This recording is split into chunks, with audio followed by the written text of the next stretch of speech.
할렐루야. 예, 오랜만에 또 모였습니다. 예배드리기가 참 어려운 지금 전염병이 전염되고 있는 시점에서 참 예배를 이렇게 모여서 드린다는 게 하나님의 특별한 은혜가 아니면 어렵다고 봅니다. 이 코로나 바이러스 19는 증상이 없어도, 아무 증상이 없어도 그 바이러스균이 내재하고 있어서 다른 사람한테 전염이 되는 거죠. 아무 증상이 없어도. 그렇기 때문에 반드시 마스크를 해야 되고 조심을 해야 됩니다. 그리고 이렇게 공중 이렇게 전철이나 버스 같은 거 타고 오시는 분들 반드시 소독하시고 자신 철저히 주의를 해야 되죠. 이건 전염병이기 때문에 누구든 다 대상이 될 수 있는 거예요.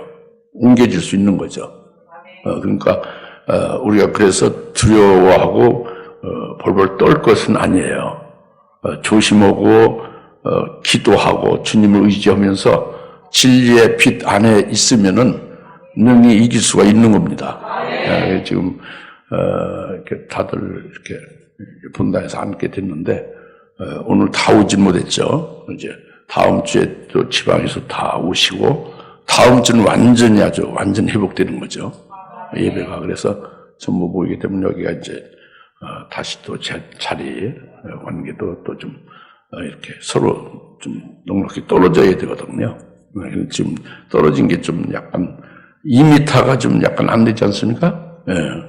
2m 약간 좀 떨어졌다 해도 우리가 조심해야 돼. 우리는 선진국의 이 세상에서 선진국에 속한 국민이에요.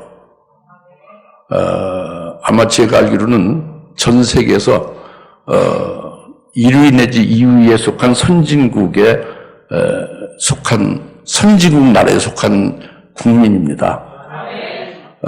근데 이제 우리가 그런 개념을 안 가지고 있죠. 우리는 디벨로핑 컨트리, 계속 발전하는 나라로 알죠. 또는 후진국이다 하고 생각하는 사람도 혹간 있고. 근데 우리는 디벨로프드 컨트리에 살고 있어요. 왜 그러냐? 이번 코로나 바이러스 대처하고 이걸 우리가 국민의 어떤 젠틀맨십으로 이기지 않습니까? 그걸 보면은 미국이나 중국 같은데 세계에서 1, 2위라고 하는 그 나라 크기로 그런 나라보다 우리가 더 크죠. 그리고 유럽이나 어떤 다른 나라보다도 절대 우리가 뒤지지는 않고 앞서 있지 않습니까? 그게 선진국이에요. 다른 게 선진국이 아니라. 여러분들이 어디 롯데마트에 가서 그냥 라면 같은 거 막 살라고 아우성 칩니까? 그게 아니잖아요. 쌀 가게에 쌀이 동나도록 그렇게 된 게 아니잖아요. 이것이 선진국의 민도입니다. 할렐루야. 다시 우리는 선진국 국민이다. 선진국 국민답게 끝까지 이기자. 그 말씀입니다.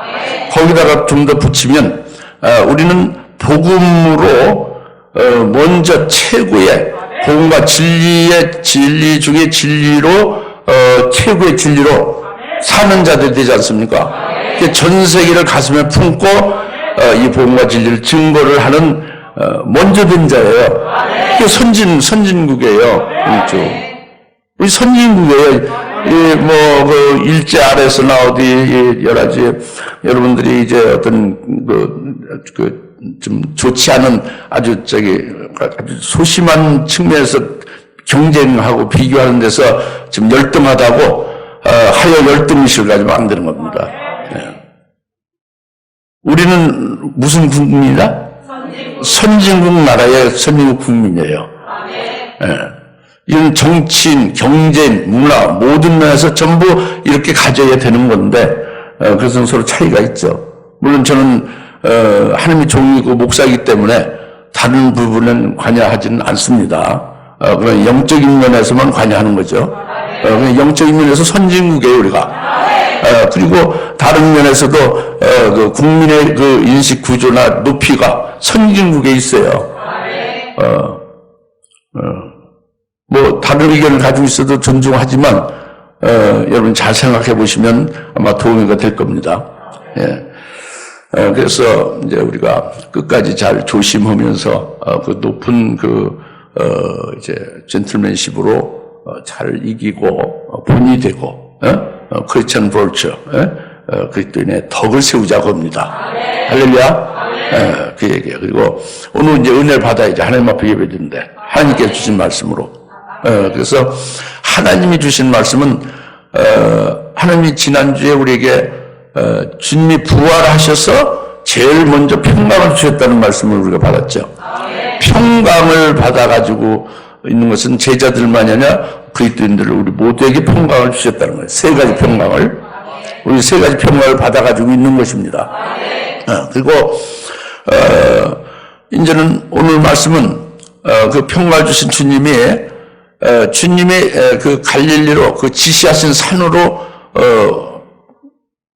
가라고 했어요. 그리고 먼저 주님이 지시하신 산으로 먼저 가셨죠.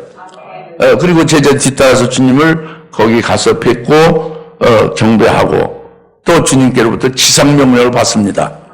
이것이 그 제자들만이 아니라 오늘 우리들도 똑같다는 거, 그리스도인들도 똑같다는 것. 즉 다시 말하면 지상명령이 제자들만이 아니라 오늘 우리들에게도 똑같다는 거죠. 명령을 우리가 받은 것이 됨을 가리키는 거예요. 그래서 오늘 우리가 이 말씀을 믿음으로 받으시고 또 은혜가 충만히 되시길 바랍니다. 먼저 16절 그때 11제자가 갈릴리로 가서 예수께서 지시하신 산으로 가더라 그랬죠.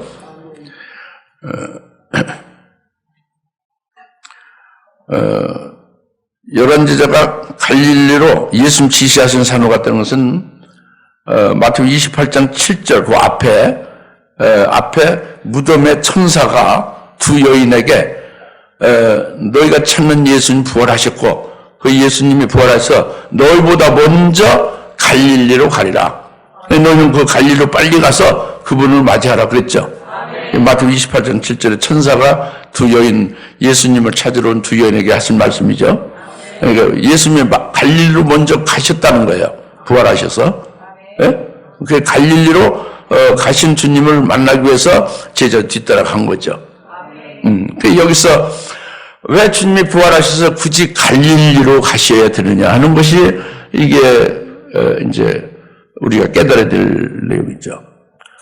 또 주님이 지시하신 산은 어디를 말하며 왜 주님이 굳이 지시하신 산으로 그렇게 지시하셔서 가게 하시나? 그게 어떤 의미가 있나? 제자들에게 나오는 우리들에게 어떤 의미가 있나? 이것을 성령으로 깨달아야 되지 않겠습니까? 반드시 깨달아야 돼요. 왜냐하면 그 이유는 우리가 믿음으로 영적으로 우리도 주님의 제자와 같이 믿음으로 영적으로 우리도 주님이 지시하신 산으로 가야 되기 때문이에요. 그리고 우리도 제자들과 똑같이 주님이 지상명령을 주시는 것을 우리가 거기 가서 지상명령을 받을 자가 받아야 되는 자가 되기 때문에 우리는 그것을 알아야 된단 말이죠. 남의 얘기가 아니고 제자들만의 얘기가 아니라 옛날 2000년 전의 얘기가 아니라 오늘 우리들에게 반드시 해당된다고 봅니다. 그래서 이것을 갈릴리로 주님이 부활해서 먼저 가셨다는 거, 또 주님이 지시하신 산으로 올라가셨고 제자들 그 뒤를 따라서 거기 가게 된 왜 주님이 이렇게 갈릴리 그 주님이 특별히 지시하셔서 그 산으로 오르게 하는가 제자들을 이 부분을 우리가 좀 이제 지금 깨닫고자 하는 것이죠.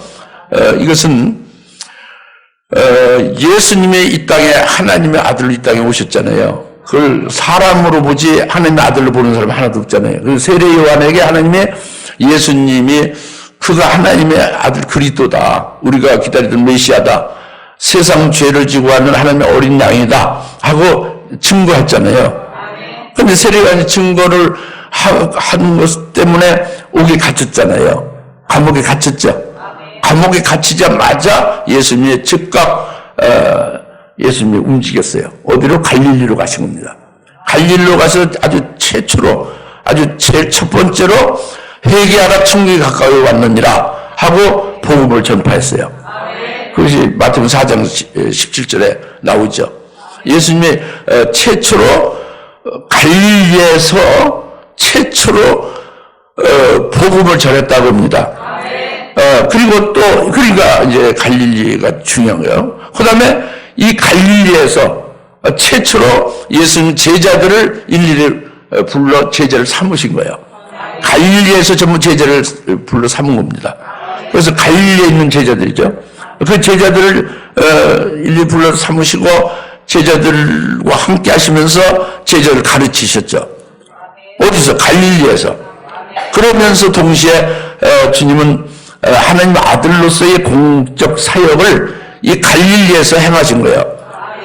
복음을 전파하시고 하나님 나라를 가르치시고 그리고 또 이제 귀신을 쫓아내고 병을 고치고 약한 자를 치료하시고 이렇게 하나님의 아들로서의 권세 있는 역사를 하시고 하늘나라에 신령한 것 복음을 증거하신 겁니다. 갈릴리에서 하신 거예요. 그리고 이것을 주로 다 끝낸 후에 마지막 끝으로 예루살렘 성에 입성하시고 그리고 십자가에 죽임을 당하신 거예요. 그리고 제3일에 부활하신 거죠. 이것이 예수님의 하나님 아들로서의 공생애로 다 끝난 겁니다. 즉 구원의 완성이 끝난 거예요. 주님께서 우리 자기 백성들의 죄를 속죄 구원시키는 일도 끝난 것이고 영생 구원하는 일, 즉 부활을 하신 일이 끝나친 거예요. 그런데 주로 하나님 아들로서 일한 것이 갈릴리에서 일을 하고 끄트머리의 마지막 그것을 빌라도 그 왕이 있는 곳은 예루살렘이잖아요. 예수님이 종려주의 왕으로 등극하죠. 그것이 이제 끄트머리에 붙은 완성되는 그 이제 부분이죠. 그래서 여튼 갈릴리가 이래서 의미가 나오는 거예요. 갈릴리에서 공생애를 첫 시작해서 주로 거기서 다 이루셨다고 합니다. 갈릴리에서 제자를 삼으시고 거기서 직접 그들을 가르치며 이끄셨다고 합니다. 이것이 갈릴리의 의미라고요. 그런데 예수님이 이제 부활하셨잖아요. 예수님 친히 그 자기 백성 구원한 일을 다 주로 갈릴리에서 이루셨잖아요. 그리고 그것이 다 끝났죠? 주님이 친히 부활하셨죠? 부활하셨는데 그 갈릴리로 또 가시고 주님이 특별히 지시하신 산으로 가시는 것은 그것은 이제 주님이 지시하신 산으로 왜 가시는가? 갈릴리에 있어요. 주님이 지시하신 산은. 주님의 지시하신 산은 갈릴리에 있는 가장 높은 산입니다. 그 산에 주님이 왜 지시하셨는가? 왜 거기에 부활하신 주님이 가셨고 제자들을 걸로 오게 했는가? 이거는 주님의 부활과 관계가 있는 거예요. 그 주님이 지시하신 산은 주님의 부활과 관계가 있는 것입니다. 그래서 그 산으로 오라고 한 거죠. 그것이 바로 마태복음 17장 1절 이하에 따로 높은 산입니다. 따로 높은 산이 이게 주님이 지시하신 산이에요. 변형산이죠. 주님의 모습이 변형된 거예요. 빛과 같이 아주 찬란하고 영광 있는 몸으로 확 바뀌어졌어요. 주님의 모습이 해같이 완전히 바뀌어졌죠. 그것은 바로 주님의 앞으로 주님이 나중에 예루살렘에 들어가고 앞으로 죽임을 당하신 후에 부활하시게 될 때에 이와 같은 영광된 몸으로 변화될 것이다. 이걸 미리 알려준 거잖아요. 제자들에게 그걸 보여줬죠. 그것이 주님의 지시하신 산이고 소위 변형산입니다. 마태복음 17장의 산이죠. 거기로 주님이 가신 거예요. 부활하신 후에 제자들이 거기에 뒤따라서 주님이 지시하신 산 변형산에 온 겁니다. 여기서 딱 이제 우리는 알 수 있는 것이죠. 뭐냐면 주님이 지시하신 산은 변형산에 주님이 오신 것은 이미 주님은 부활하셨죠. 이 변형산에 다시 오신 주님 변형 되셨어요. 부활체죠. 이미 부활한 몸으로 오신 거예요. 좀 전에 변형되어서 보여준 것은 혈육의 몸인데 장차 이렇게 부활의 영광된 몸으로 변케 될 것을 미리 보여준 거고 이제 부활하신 후에 오신 그 변형산의 주님은 부활된 분이에요. 부활체로 오셨죠. 영광의 모습을 직접 받아가지고 계신 분이 그 지시하신 산 변형선에 와 계시죠? 그것은 바로 제자들로 오게 해서 주님의 부활하심을 이제 목격하고 확실히 체험하고 믿고 그리고 거기서 이제 큰 역사적인 변화의 순간이 되는 거예요. 무슨 변화냐면 갈릴리에서 주님이 하나님의 아들로 이 땅에 오셔서 구원사역을 이루셨잖아요. 주님이 직접적으로 일을 하셨죠. 주님이 직접 주님의 입으로 복음을 전하고 주님이 직접 손을 얹고 그 병자에게 기도하고 해서 낫게 하고 그랬잖아요. 그것이 처음에 갈릴리에 주님이 하신 일이잖아요. 주님이 부활하신 후에 갈릴리에 그 주님 지시하신 사람 변호사에 오신 이후에는 주님이 하시는 일이 아니에요. 이제는 그게 바뀌어지는 거예요. 한 모멘트가 되는 거예요. 다시 말하면 이제는 주님이 하시는 게 아니라 제자들이 대신하는 거예요. 주님의 이루신 모든 구원 사역을 제자들이 주님의 증인이 되어서 부활을 증거하고 복음을 증거하는 거예요. 좀 전에 예수님이 직접 갈릴리에서 하셨잖아요. 이제 제자들이 주님으로부터 이제 그걸 받아서 사명을 받아서 그 주님을 증거하는 거죠. 주님의 증인으로 부활하신 주님을 직접 뵙고 이제 확신한 후에 부활의 증인으로 이제 증거하는 거죠. 이것이 이렇게 바뀌어지는 그 모멘트가 지시하신 산에 딱 주님을 뵙고 경배함으로써 그게 바뀌어지는 거죠. 이렇게 일하는 자가 바뀌어지듯이 주님께서 친히 구원사를 이루신 것을 이제는 그 변형산에서 주님 그 지시하신 산에서 주님 부활하신 주님 뵙고 경배한 이후에는 제자들이 하는 거예요. 제자들이 주님이 하셨던 일을 하는 거죠. 복음을 증거하고 주님을 증거한다고 합니다. 그렇기 때문에 갈릴리에 주님이 특별히 지시하신 산으로 오게 한 거예요. 부활하신 후에 제자들로. 할렐루야. 잘 아시겠습니까? 오늘 제자들뿐만 아니라 2000년 후에 오늘 그리스도를 믿는 그리스도인들인 우리들도 마찬가지 믿음으로 우리가 주님 지시하신 산에 가는 거예요. 믿음으로 주님을 뵙는 거예요. 이제 우리가 주님께서 우리에게 사명도 주시고 그리고 주님의 증인으로 삼아 세우신 것이 그 역사적 순간에 바로 그 주님의 지시하신 산에 올라서 주님을 뵙고 경배하면서 그렇게 바뀌어지는 거예요. 그래서 주님이 부활하신 후에 천사로 먼저 주님의 갈릴리로 가리라. 너희도 빨리 거기로 가서 주님을 뵈라. 그 말씀이죠. 아시겠습니까? 오늘 그러니까 나와 여러분은 믿음으로 주님이 지시하신 산에 오르는 것이 된 겁니다. 믿으십시오.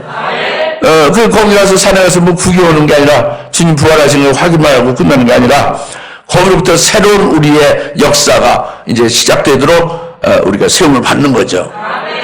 바뀌어지는 거죠. 주님이 직접 하셨던 일을 이제 주님으로부터 우리로 할 수 있게 하시는 거다 봅니다. 이걸 믿으시면 우리가 주님이 지시하신 산에 오르게 되고 주님을 뵙고 주님의 말씀을 듣는 거죠. 할렐루야. 그것이고 두 번째는 두 번째는 18절에 그 위에 예수께서 그들에게 오셔서 일러 말씀하시를 하늘과 땅에 있는 모든 권세를 나에게 주셨도다. 20절 내가 너에게 이제 20절 후반절에 보라 내가 세상 끝까지 너희와 항상 함께 있으리라 고 하시더라. 아멘. 그랬죠? 그러니까 18절과 20절 후반절의 이 말씀은 이게 결론이에요. 마태복음 28장이 제일 끄트머리잖아요. 20절 결론이에요. 주님 부활하신 후에 주님 지시하신 산에 오른 제자들에게 결론적으로 말씀하신 내용이다 봅니다. 그것이 뭐냐면 보라 내가 세상 끝까지 너희와 항상 함께 있으리란 거예요. 지금 제발 이것을 믿음으로 받으십시오. 제자들에게만이 아니라 예수 그리스도를 믿는 그리스도인들 오늘 우리들에게도 똑같이 해당된다고 그랬죠. 믿음으로 받으셔야죠. 그게 뭐냐면 내가 세상 끝날까지 끝까지 내가 너와 함께 있으리라고요. 함께 있으리라고 합니다. 있는다는 거예요. 제자들 아멘 했죠? 우리도 아멘을 해야 되는 거예요. 주님과 함께 하신다는 거예요. 얼마나 기쁜 일이고 얼마나 감사한 일입니까? 얼마나 든든한 일이에요? 주님의 너희와 함께 있으리라 그거예요.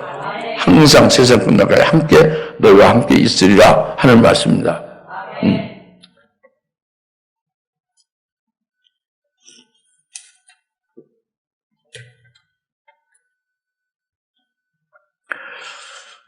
너희와 세상 끝날까지 함께 있으리라는 것은 주님이 함께 나와 함께 이렇게 늘 같이 함께 동행한다. 함께 있다는 걸 같이 함께 이렇게 내가 걸어가면 같이 걸어가고 있으면 같이 있고 이것을 말하냐? 동행의 의미냐? 그것도 동행한다는 의미도 있지만 그거에서 끝나는 게 아닙니다. 더 중요한 의미가 있어요. 더 깊은 의미가 뭐냐면 주님이 세상 끝날까지 우리와 함께 있으라는 것은 이 제자들이 뭐 하고 살아요? 주님이 지시하신 산에서 주님을 뵙고 부활하신 주님 뵙고 주님의 명령을 받았죠. 지상 명령을 받았죠. 사명을 받았잖아요. 그 사명은 바로 예수를 증거하는 겁니다. 말씀을 증거하는 거예요. 복음을 증거하는 거죠. 복음을 증거할 때에 주님이 함께 계신다는 것이죠. 그것은 뭐냐면 복음 증거할 때 옆에 같이 있다 그런 말씀이 아니라 복음을 증거하고 예수를 증거할 때 너희들 입으로 증거하는 것 같지만 주님의 친히 증거하는 주체자가 된다는 거예요. 주님의 제자들 속에 내주하셔서 그 속에 들어와 계셔서 그들을 도구로 삼아서 제자를 도구로 삼고 우리를 도구로 삼아서 그리스도인들을 도구로 삼아서 주님이 우리의 입을 통해서 복음을 전하게 하시고 말씀을 증거하게 하시고 예수를 증거하게 하신다는 거예요. 이게 함께 한다는 거지. 그러니까 이게 견뎌줘요. 이게 좀 더 확대되고 좀 세밀하더라면 우리가 시험을 볼 때도요. 시험을 볼 때도 시험 공부를 다 했는데 딱 그 문제가 나왔을 때 아주 하얗게 머리가 다 잊어버려진다고 해요. 그때 주님께 기도하면 주님이 함께 하신다는 건 주님이 시험을 보시는 거예요. 그래서 답을 척척척척 그냥 주님이 가르쳐 주면서 나는 그냥 쓰는 그 손가락 도구가 되는 거죠. 이런 경우가 실제로 왕왕 있어요. 제 주위에도 많이 있었고 많습니다. 이거는 이제 아주 참 사소한 예고요. 실제로 뭐 선교할 때도 그렇고 실제로 복음을 증거하고 무슨 이런 이제 교육을 하고 가르치고 그럴 때 주님이 하신다는 걸 아주 확실히 느끼는 경우가 아주 대부분이에요. 뭐 일주일 동안 강의를 한 8시간씩 계속할 때 그걸 다 외우거나 뭐 준비해서 하는 게 아닙니다. 그리고 대상들이 막 그때 질문이 달랐고 뭐 여러 가지 상황이 다른데 어떻게 그걸 미리 준비하겠어요? 전부 주님이 하시는 거예요. 그 증거하는 자는 도구가 될 뿐이죠. 그게 쓰여지는 거예요. 이게 주님이 함께 하시는 겁니다. 그리고 여러분이 음침한 삶의 골자를 갈지라도 주님이 여러분 속에 계셔서 주님이 그 걸음을 이끌어 가시고 어디로 와 좌로와 우로와 이렇게 해서 그렇게 하시는 거예요. 옆에 그냥 이렇게 주님이 같이 붙어 계셔서 늘 그냥 동행한다 이런 말씀이 아니에요. 아셨습니까? 그 여러분이 신앙에 절대적으로 신앙 믿고 주님을 믿고 주님의 말씀에 이끌려 살면 이 주님이 이렇게 친히 자기 속에서 주체적으로 일하시며 자기는 그의 도구가 되어 주님이 함께 하시는 역사를 늘 체험할 겁니다. 여튼 주님이 오늘 말씀하는 분명히 아주 지상명령을 주면서 결론은 보라 내가 세상 끝날까지 너희와 항상 함께 있는다는 거예요. 이것을 왜 믿질 못해요? 믿어야지. 병 들었을 때도 함께 하는 거예요. 몸이 다쳐서 이렇게 불구가 돼도 함께 하고 있다는 거예요. 어디 곤란지에 가서 말씀을 증거할 때도 생사역전까지 위협을 받을 때도 입을 벌려 말할 때도 주님이 함께 하신다는 거예요. 그 주님이 주인이에요. 주체자지요. 우리는 그의 도구라니까 쓰여지는 몸이라고요. 그러니까 그리스도의 것이지. 그리스도의 것은 그리스도가 주인이에요. 이 함께 하시는 거죠. 제자들이 그때 것이고 우리가 그때 것이지 않습니까?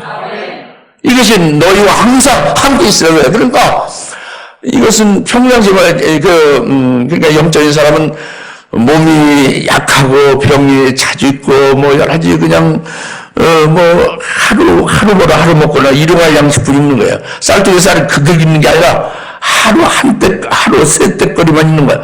그래서 계속 주님이 함께 하시는 체험을 하게 일용할 양식을 받으면서 하면 이게 참으로 영적인 사람이 되는 거죠.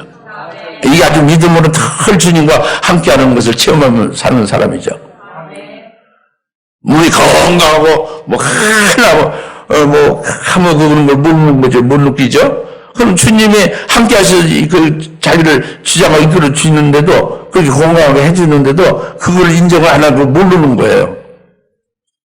그 어려운 일 없어요. 너 그냥 1년 12달 먹을 그 양식을 다 그냥 방에다 싸놓고 산다. 그러면 주님이 함께 하는 것을 못 느끼는 거지. 기도도 제대로 안 나오고. 그러나 영적인 사람은 그렇게 쌓여 있건 간에 항상 주님께서 믿어주시며, 주님께서 일하게 하시며, 주님께서 네 입을 벌려 말하게 하신다. 모든 건 주님께서 주장하신다. 이렇게 딱 믿는 거죠. 이게 주님의 세상 끝날에 함께 하는 것입니다. 할렐루야. 여러분, 사랑하는 여러분 혼자라고 생각합니까? 여러분이 홀로 있다고 생각해요?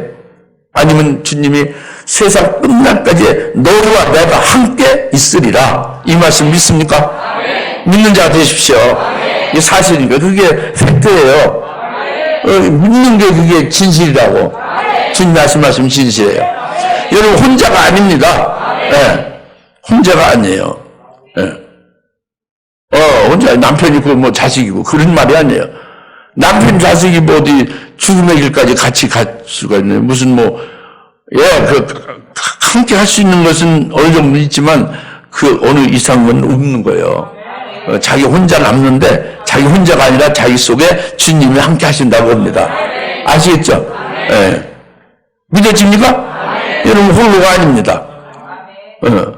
홀로라고 생각하는 사람은, 이 함께 하시는 것을 믿지 않는 사람은 자기가 근심하고 걱정하고 염려하고 그냥 꿀탕하고 불안해하고 그걸 어떻게 해야 되나, 그 문제를 어떻게 해결해야 되나, 거기 가서 누굴 만나면 어떻게 될 거니까 굉장히 늘 그냥 그 걱정 속에 있죠. 그래서 자기 머리를 그냥 발휘해서 자기가 자기 힘과 자기 의지를 가지고 하려고 애를 쓰죠. 그래서 되긴 어느 정도 돼도 그 한계를 벗어나지 못합니다.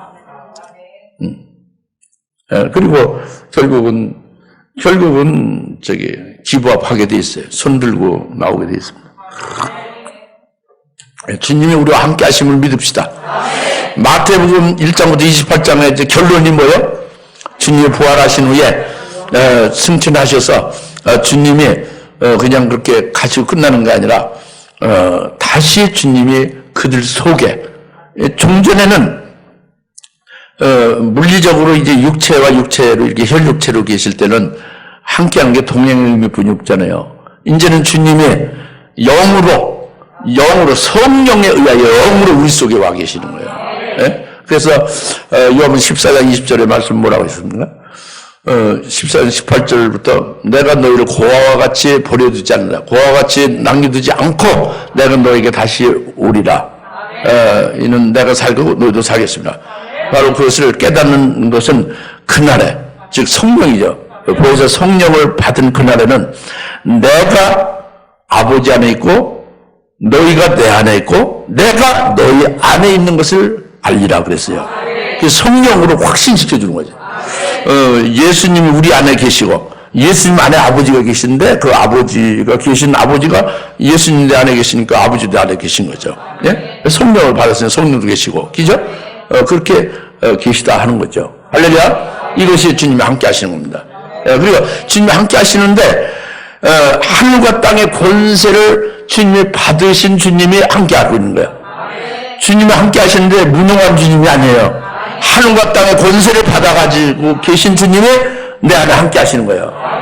그래서 내 안에 계신 주님은 하늘과 땅의 권세를 가지신 주님입니다. 그러니까 하늘과 땅의 권세가 뭐냐? 너 나 얼마나 좋아해? 하늘만큼 땅만큼, 그런 말이 아니에요. 그냥 그 추상적으로 하늘만큼 땅고 크다 그런 게 아니라 하늘과 땅의 권세는 딱 그 구체적인 겁니다. 요한계시록 1장에 그 18절에 말씀했잖아요. 내가 음부의 열쇠를 가지고 있다. 내가 사망의 열쇠를 가지고 있다 그랬죠? 예? 또 계시록 3장 7절에 내가 다윗의 열쇠를 가지고 있다 했죠? 열쇠를 딱 가지고 있다 했죠? 하늘과 땅의 권세를 가지고 무슨 열쇠를 가지고 전부 그 속에 있는 데를 열어주는 거예요. 들어갈 수 있게 해주는 거예요. 이게 권세예요. 하늘과 땅의 권세. 그러니까 사망의 열쇠를 가지고 계신 주님은 그것은 우리가 죄악으로 인해서 사망 아래 있었던 자들이죠. 근데 예수님의 사망을 경험했잖아요. 우리의 죄로 인해서 우리가 죽을 것을 대신해서 예수님이 죽임을 당했잖아요. 사망을 당하신 주님은 사망 안에 놓여있는 모든 자들을, 사망 안에 놓여있는 모든 자들은 그 자기 백성들 말하는 거예요. 자기 백성 아닌 자는 대상이 안 되는 거예요.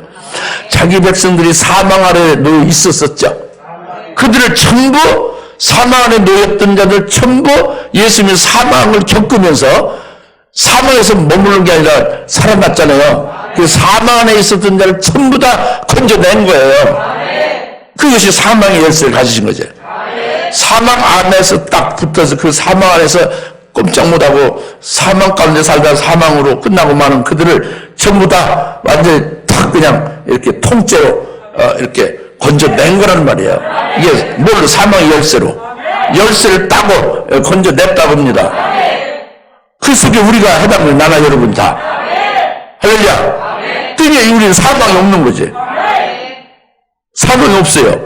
사망의 열쇠를 가지시고 우리를 구원하신 거죠. 그리고 음부의 열쇠를 가지신 것은 예수님의 이 시체는 무덤에 묻히는 게 음부 권세 아래 들어간 거죠. 그런데 우리가 육신적으로 살아있어도 시체와 같이 열매 없는 죽음 가운데 있는 우리를 예수님의 사망했다고 금방 구원한 게 아니에요. 사망했다가 그 다음에 무덤에, 음부의 권세를 무덤에 묻혔잖아요. 이틀 동안 묻혀 있었죠. 그것은 음부의 권세로 그 무덤에 묻히게 하는 거기에 주님이 들어가셔서 그것을 대신 감당하신 거죠. 우리가 열매 없는 죽음 가운데 있는 우리를, 음부의 권세 아래 있는 우리를 주님께서 그 무덤에 묻히셔서 거기서 계속 있는 게 아니라 거기 나오셨잖아요. 그래서 음부의 권세 아래 있는 자들을 전부 끌어올린 거예요. 할렐루야. 뭘로? 음부의 열쇠로. 음부의 열쇠를 열어서 열매 없는 죽음 가운데 있는 모든 자기 백성들을 전부 통째로 다 건져냈다고 합니다. 그래서 우리가 그 예수를 믿으면 사망에서 벗어난 자고 음부에서 벗어난 자니까 사망과 음부의 권세가 예수 믿는 우리를 이길 수가 없어요. 우리 그리스도인들은 사망과 음부의 권세에서 이긴 자가 되는 거예요. 할렐루야. 귀신이 역사를 해도 우리를 어찌할 수 없습니다. 마귀 사망 권세를 아무리 시들도 우리가 관계가 없어요.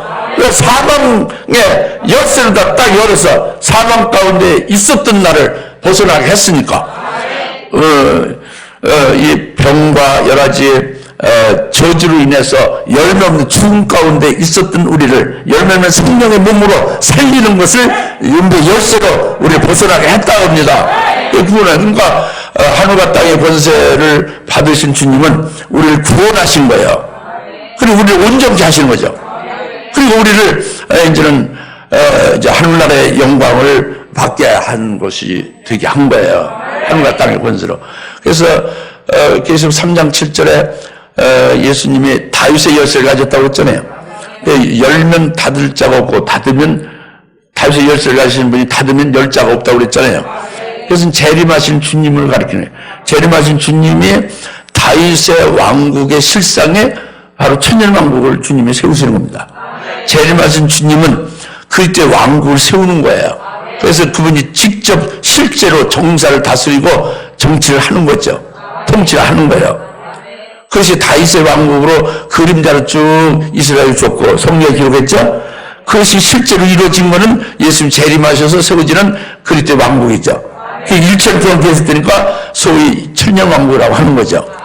이 천년왕국이 이제 세워졌을 때에 그 천년왕국에 다윗의 열쇠를 가지신 예수님이 열쇠를 딱 열어서 너는 들어가, 김춘아 너 들어가, 칠레몬 너 들어가, 이렇게 딱 들어가게 하면은 들어가서 거기서 누리는 거예요.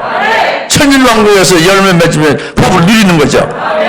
이렇게 해서 다윗의 열쇠를 가지신 분이 열림을 둬서 열면 열어서 들어가게 하면 누구도 못 들어가게 닫을 수가 없다는 거예요. 이게 다윗의 열쇠입니다. 그리고 그 다윗의 열쇠를 가지신 예수님이 닫아버리면 누구도 열 수 없다는 것은 천년왕국에 들어갈 자가 못 되는 자 있잖아요. 믿지 않는 자 있잖아요. 첫째 부활의 영광을 믿지 않는 자 있지 않습니까? 주님이 재림하셔서 세우실 그때 왕국을 기록된 예언의 말씀을 믿지 않는 자가 있잖아요. 그런 자를 믿지 아니함으로 닫혀진 거잖아요. 주님께서 그들에게 열어주지 않는단 말이에요. 그 열쇠를 가지신 주님이. 우리는 열려진 거지. 믿으니까. 말씀 믿으니까. 그죠? 요한계시에 나오는 20장의 그 왕국 믿지 않습니까? 이사야에서 나오는 그 얼마나 많은 천년왕국에 대한 예언이 있습니까? 그죠? 우리 소망을 믿죠? 우리에게 열림을 두셔서 들어가게 하시고 그 영광을 받게 하신다고 합니다. 이것이 하늘과 땅의 권세를 가지시고 받으셔서 우리 안에 계셔서 우리에게 구하시고 구원하고 살려내고 온전케 하시고 또 그 천년왕국의 영광을 들어가게 하시고 그 영광에서 영원토록 하늘에서 복을 받을 수 있는 자로 세우신다고 합니다. 이런 권세를 가지신 거예요. 내 안에 계신 주님이. 그 권세를 가지고 그냥 자랑하는 게 아니라 나에게 직접 그 권세를 활용하시는 거예요. 역사하시는 거란 말이에요. 믿으십시오. 네. 굉장히 중요한 거지. 주님이 지시하신 산에 가서 지상명령을 내리시면서, 명령을 내리시면서, 이제 제일 먼저, 하늘과 땅의 권세를 내가 받았으니, 세상 끝날까지 내가 너희와 항상 함께 있겠다고 딱 먼저 주셨잖아요. 그 다음에 이제 주님께서 지상명령을 비로소 이제 하시는 거죠. 네, 그것이 이제 19절에 나오죠. 그러므로 너희는 가서 모든 민족들을 가르치고 아버지와 아들과 성령의 이름으로 침례를 주며 그랬죠. 이것이 이제 지상명령이에요. 땅 위의 명령이 아니라 최고의 명령이다. 지상이라는 게 그냥 한국말 그래서 좀 어려워요. 한자를 쓰면 금방 아는데 영어로도 그러면 알 수 있고 한국말이 제일 어렵습니다. 온 세상에서. 그러니까 이 어려운 말을 하는 한국말 하는 사람이 최고예요. 영어나 중국어 하는 것보다도 한국말 최고 어려운 말을 하는 한국 사람들이 언어에서는 제일 최고 복이죠. 그래서 선진국으로 그래서 들어간 거예요.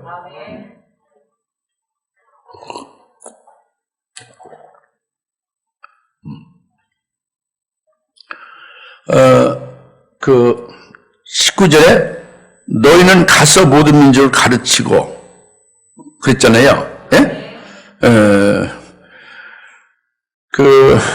주님께서 부활하신 후에 제자들에게 지시하신 산에서 너희는 가서 모든 민족에게 가르치는 복음을 전하라는 거예요. 뭘 가르치냐? 복음에 대해서 가르치고 복음에 대해서 알게 해서 복음을 믿게 하고 복음으로 살게 하라는 거죠. 가르치라는 게. 예? 복음에 관한 거예요. 근데 복음에 관한 건데, 이것이 제자들에게 이렇게 명령을 준 것은 우리도 똑같이 이 명령을 받는 자가 되는 거예요. 우리도 그러니까 복음 전파를 해야 되는 거예요. 우리 때려왔더니 뭐든지 항상 복음 전파를 하는 게 우리가 지상명령을 받은 자의 도리입니다. 그걸 잘 했느냐 못했느냐를 나중에 이렇게 어카운팅을 하는 거야. 주님께서. 예? 그러니까 우리는 꼭 해야 되는 거죠. 근데 이렇게 복음 전파를 할 때에 지상명령을 받아서 우리가 사명 감당해서 복음 전파를 할 때에 그때에 이제 중요한 부분이 뭐냐면 이사야서 6장 9절이 아니라 6장 8절에서 그랬죠. 누가 우리를 위하여 갈고 그랬죠. 하나님 자신을 칭하되 하나님 단수로 말하지 않고 누가 우리를 위하여 갈고 그랬죠. 그러니까 내가 여기 있나다 나를 보냈어 그랬죠. 이사야 선지자가 준비됐다고 보내달라고 그러는 거죠. 여기서 중요한 것이 하나님은 나가서 가르치고 복음을 전하는데 가르치는 내용, 전하는 내용에 이 복음이 예수요 하나님이거든. 예? 그런데 단수만이 아니에요. 우리를 위하여 누가 갈 거 그랬잖아요. 그러니까 복수인 우리 하나님을 증거하는 것이 복음이에요. 예? 예수를 증거하는 복음이죠? 근데 예수로 인하여 예수를 믿으면 죄에서 벗어날 죄사함을 받죠? 그 예수 믿고 죄사함 받으면 성령을 받죠? 그러면서 눈이 열려져요. 아, 예수님의 아버지가 내 아버지구나. 이것도 알게 되죠? 아, 우리 예수님의 성령을 하면서 보여준 거구나. 이것도 알게 되죠? 그러니까 예수를 믿게 되고 예수를 깨닫게 되면 자동적으로 그 아버지를 알게 되고 그리고 아버지께서 예비하신 성령을 내가 받은 것을 알게 되죠. 그러니까 이것이 이제 가르치는 내용이에요. 복음 전파하는 내용이란 말이에요. 또 오늘 우리 교회는 이제 삼일체 하나님 이 성부성자 성령을 잘 우리가 늘 관심 있게 보고 자기에게 실제적으로 이 세 분은 하나님이 계신 것을 알잖아요. 근데 대개 다른 교회에서는 하나님은 한 분이라고 하지 세 분이라고 하면 놀래버려요. 이단이라고 그러죠. 성경에 하나님은 세 분이시니 하늘의 세 분이시니 아버지와 말씀과 성령이시다 그랬거든요. 이렇게 이걸 믿어야죠. 요한일서 5장 7절. 근데 아예 다른 데는 성경 자체에 그것을 아주 싹 찢어버린 그 삭제한 성경을 마귀가 변개시킨 성경을 가지고 그걸 잣대로 다 믿으니까 그게 안 나오죠. 예? 물론 다른 데도 있지만 우선 아주 정통적으로 딱 이렇게 정확하게 기록된 말씀은 찢어버렸으니까 그 마귀가 찢어버렸어요. 요한일서 5장 7절 없애버렸다고. 하나님이 세 분이라는 것을 없애버렸다고요. 원문에 있는데. 그래서 우리가 지상명을 받아서 복음을 전파해야 되는데 이것은 우리를 전파라고 해요. 아버지, 아들, 성령을 전파라고 그러죠. 할렐루야. 그게 전파하고 가르친 다음에는 그 다음에는 뭐라고 했어요? 아버지, 아들, 성령의 이름으로 침례까지 주라고 그러죠. 왜 침례를 줘요? 믿으니까. 누굴 믿어요? 예수를 믿고 아들 믿고 아버지를 믿고 성령을 믿으니까. 그러니까 아버지, 아들과 성령 이름으로 침례를 주라고 합니다. 할렐루야. 사도행 2장 38절 39절에 베드로 사도가 주님이 명령한 그대로 행했죠. 그래서 그가 예수를 증거하고 그리고 예수님 안에 계신 아버지와 또 성령을 지금 부어주셨다. 예수님의 이걸 증거했죠. 그래서 유대인들이 회개하고 그걸 어찌할까? 너희가 회개하고 죄의 사함을 받고 그리고 아버지, 아들과 성령 이름으로 침례, 세례를 받으라. 그럼 약속의 선물로 성령을 주시리라. 이렇게 전파했죠. 그리고 세례를 줬어요. 침례를 줬죠. 그러니까 그들이 성령을 다 충만히 받은 거예요. 하루에 3,000명이 다. 그러니까 이 지상명령 마태복음 28장 19절을 받은 베드로 사도가 직접 그대로 행동으로 옮겨서 전파했죠. 전파를 아버지, 아들과 성령을 전파했어요. 복음을 전파했죠. 그런데 믿고 따른 자들에게 회개하고 제사함 받은 자들에게 아버지, 아들과 성령 이름으로 세례를 줬단 말이에요. 할렐루야. 우리도 그렇게 하라는 거죠. 그게 되라는 거죠. 할렐루야. 그 말씀이에요. 그게 지상명령이에요.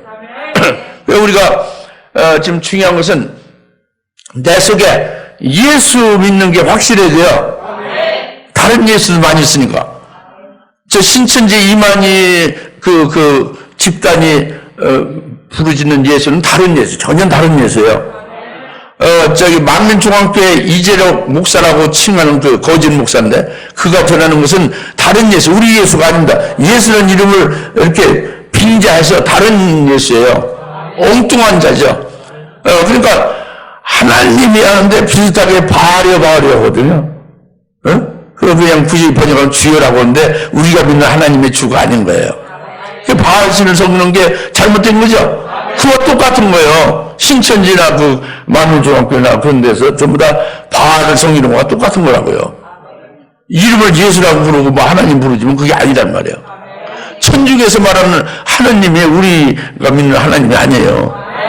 그 천주교에서 믿는 예수가 우리 예수가 아니에요. 우리는 그냥 늘 십자가에 달아내놓고 있는 예수라고요.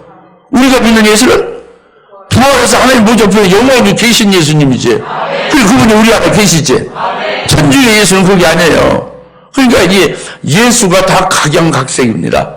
성경에서 계시한 예수 우리가 믿는 게 참 예수 믿는 거죠. 그 예수를 믿으면 그 예수님의 그 생명의 빛을 받아서 자기에게 아버지가 계시고 그리고 예수님을 통해서 또 성령을 받아 성령이 계시고 세 분이 계신 것을 우리가 확신할 수 있는 거예요. 너희가 벌써 성령을 받는 그날에는 내가 아버지 안에 있는 것을 너희가 알고 너희 안에 내가 있는 것을 알고 너희가 내 안에 있는 것을 알고 내가 너희 안에 있는 것을 알고 하나가 된 것을 안다. 그때 것이 된 걸 안다. 아버지가 너희 안에 있는 걸 안다. 우리가 하나가 된 것을 안다. 그거잖아요. 그래서 삼일째 하나님 우리가 복음을 너희는 가서 모든 민족을 가르치고 침례를 주라. 삼일째 하나님을 증거하는 거예요. 그리고 그 삼일째 하나님의 이름으로 세례를 주는 거죠. 세례를 받아야 되는 거예요. 할렐루야. 이 말씀입니다. 그 다음에 계속 그 지상명령이 20절에 계속된데 20절 전반절에 내가 너에게 명령한 모든 것을 가르쳐 지키게 하라. 예.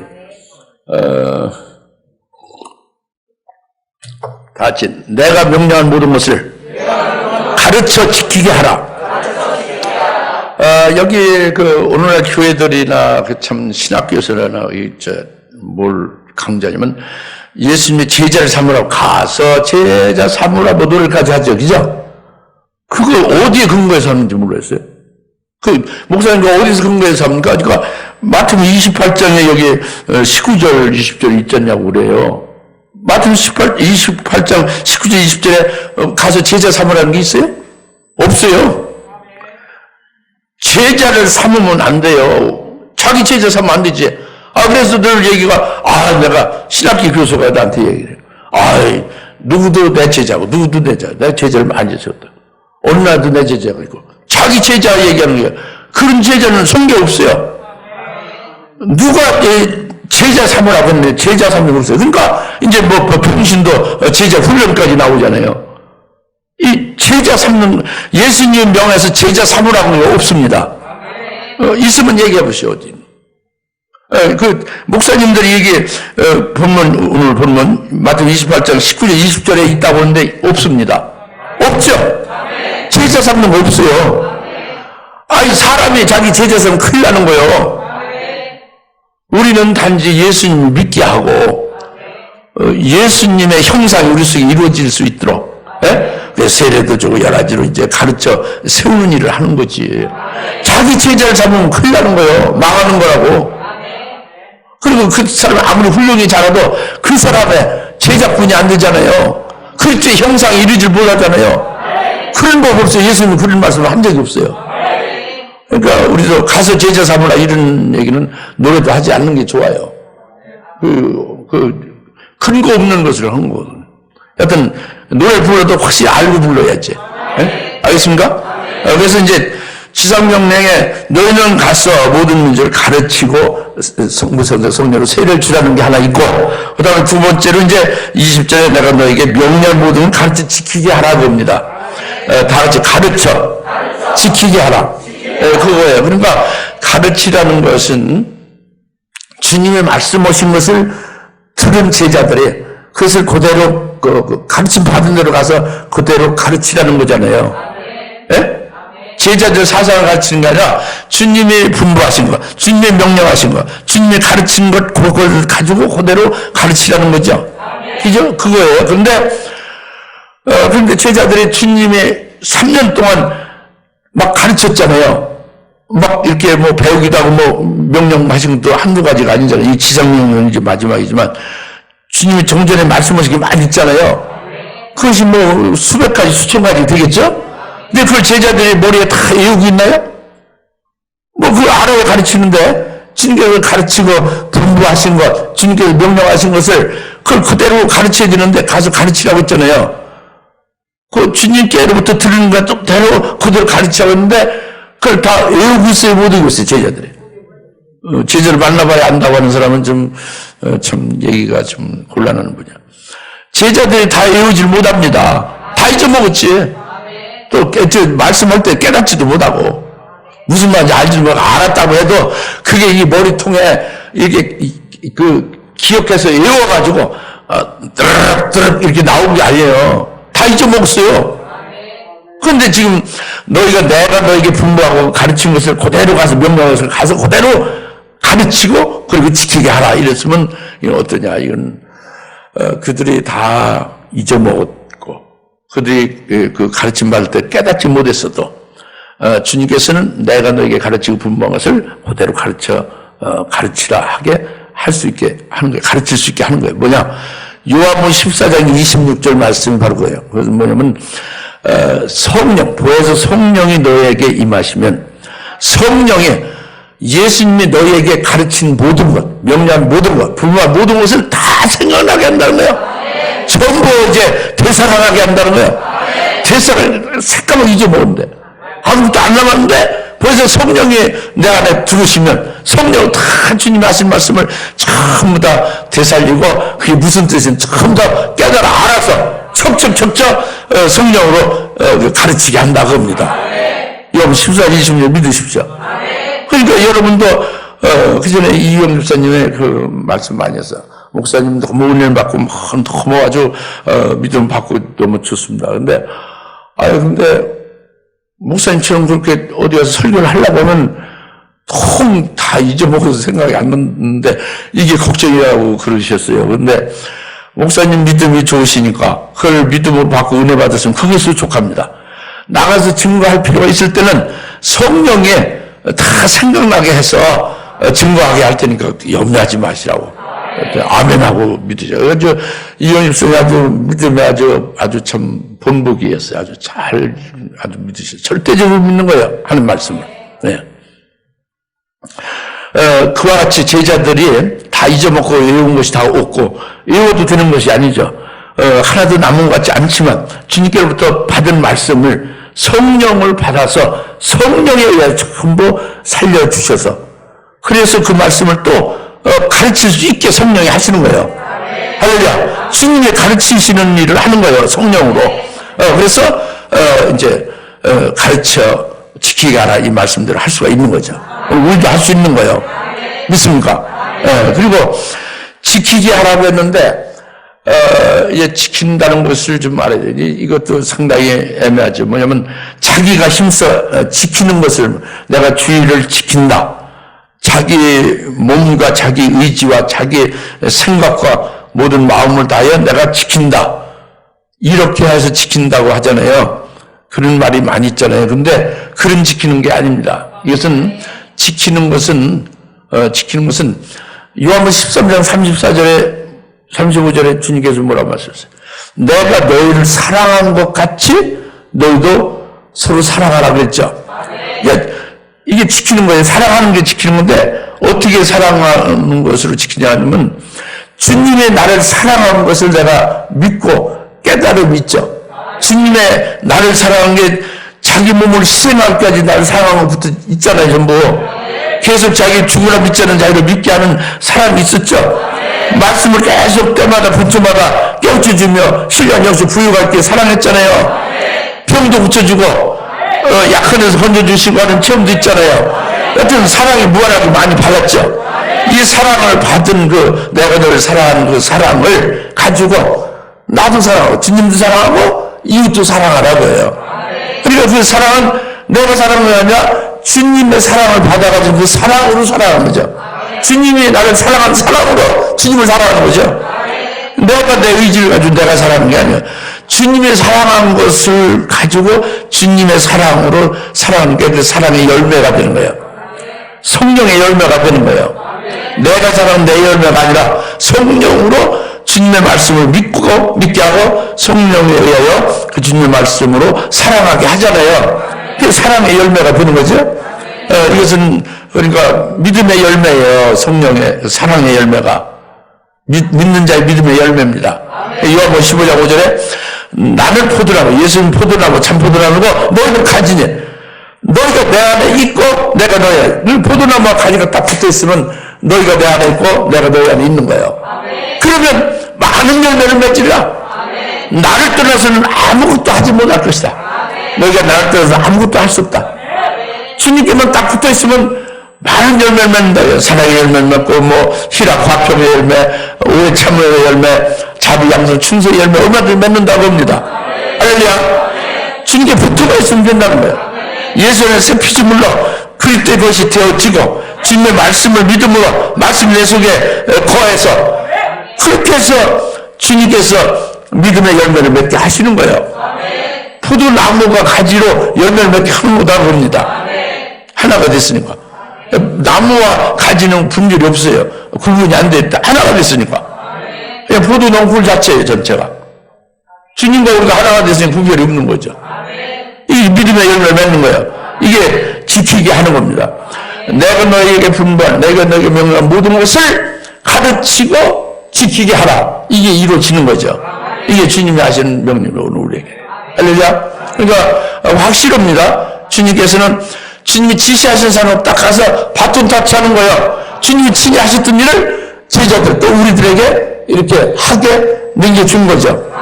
넘겨준 주님은 열정을 하시는 게 아니라 주님이 함께 하시는 거예요. 끝날까지 하면서 가르치게 하고 복음을 전하게 하는 거죠. 힘내를 주고 그리고 그걸 가르치면서 또 이제 지키게 하고 이렇게 해서 결국 온전히 세우시고 복을 받을 수 있도록 하게 한다고 합니다. 이것을 먼저 된 제자에게 주시고 오늘 우리에게 주시고 우리를 통해서 또 이제 열매를 맺게 하신다고 합니다. 할렐루야. 기도하십시오.